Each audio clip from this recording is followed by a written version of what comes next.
இன்ட்ரோல உங்களுக்கு பார்க்கும்போதே தெரிஞ்சிருக்கும். Yes, buy one get one free தான். எங்கே எப்போ எப்படின்ற மேட்டரை சொல்கிறேன். பிரியாணி அண்ட் சாய். கோல்ட் ரோட் வெள்ளை வத்தலைக்கிற இவங்க நான் போகும்போது மழையும் பெஞ்சிச்சு. சாய் ஒன்று குடித்தா நல்லா ஆயிக்குமேனு சொல்லி தான் போனேன். பட் நடந்தது வேறு. அங்கே போகும் வர இருந்த குட்டி பசி அங்கே போனதோடைய பெரிய பசியாக மாறிச்சேன். ஷாக் இருக்கு. ஃபஸ்ட்டில் நாங்கள் இங்கே சாப்பிட்டது இவனோட ஹைதராபாத் பிரியாணி. 1200க்கு ஒரு ஹைதராபாத் பிரியாணி. இந்த ப்ரைஸுக்கும் இந்த போர்ஷனுக்கும் வேற எங்கேயும் கிடைக்காதுன்னு நினைக்கிறேன். நெக்ஸ்ட் இன்னொரு ஊர் பிரியாணி, திண்டுக்கல் பிரியாணி. ஜஸ்ட் 750 ருபீஸ் தாங்க. இங்கே லோ பட்ஜெட்டில் பிரியாணிஸ் கிடைக்கும்னு எல்லாருக்கும் தெரிஞ்சது தான். பட் இது buy one get one free. இவங்களோட ஃப்ரைட் ரைஸ் ஒன்று நீங்கள் வாங்கினீங்கன்னு சொன்னால் உங்களுக்கு இன்னொரு ஃப்ரைட் ரைஸ் ஃப்ரீயாக தருவாங்க. இது எப்போ? ஒவ்வொரு வீக்லேயும் டியூஸ்டே கொடுக்குறாங்க.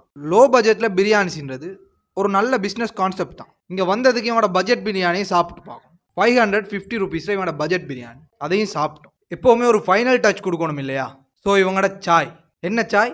நாங்கள் எடுத்தது மசாலா சாய். இது 180 ருபீஸ். நாங்கள் எடுக்காத இன்னும் நிறைய பிரியாணிஸும் இவங்கள்ட்ட டீ எடுத்து சேஸ் போடுவோம்னு பார்த்தா சாக்கிர் போட்ட சேஸில் கிளாஸ் உடஞ்சிட பார்த்துச்சு. ஃபைனலி பொடியமாருக்கு நாங்கள் ஒரு பிரியாணி வாங்கிட்டு கிளம்பிட்டோம்.